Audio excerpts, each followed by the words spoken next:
Hello, and welcome to Word of Hope. I'm Brother Joe Trout, coming to you for Thursday of the fourth week in Lent. I'd like to start with what should be an easy question. Who led the people out of Egypt? Whose people are they? Okay. The first answer that we get in the book in chapter 32 of Exodus is the people saying Moses has led them out, but that's alarming to them because Moses has disappeared up onto this mountain and they don't know what's happened to him. So they say to Aaron, "Make for us a god to worship." Aaron does. He makes them the golden calf, and he says to them, "These are your gods. Who led you out of Egypt?" It's not Moses, it's these gods. Okay.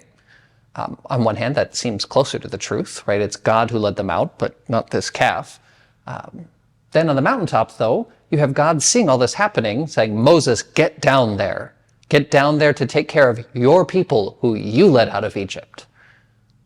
What is Moses' response to God? No, they are your people who you led out of Egypt. They are God's people. And Moses clings to the people who are the descendants of Abraham and Isaac and Jacob and insists on being a part of that people and asking for mercy. When God offers to make a new nation out of Moses, he says no. He accepts his place within this really very messy family.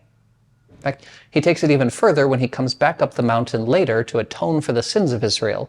And he says to God that if you will not forgive their sins, then blot me out along with them.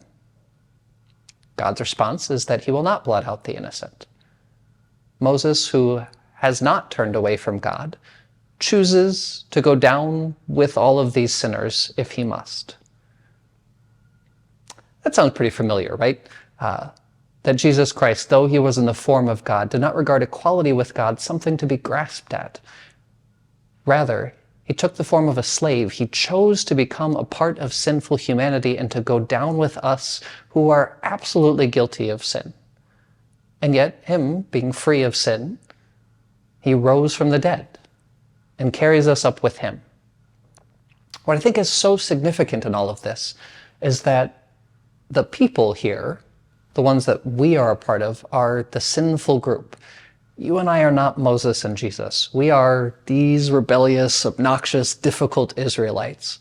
And the fact that they're sinners is what keeps drawing Moses and Christ to them. That we ought not be afraid of who we are. We should be afraid of sin. We should be afraid of doing what's wrong. We ought to want to do what's good. But the very fact that we are a part of this broken, messed up people in a broken and messed up church is not something that we should run away from. It's in fact the thing that brings Christ to us. So I'd ask you to ponder as you continue in this Lent leading up to the celebration of the death and resurrection of Jesus Christ, how you can do both of these things.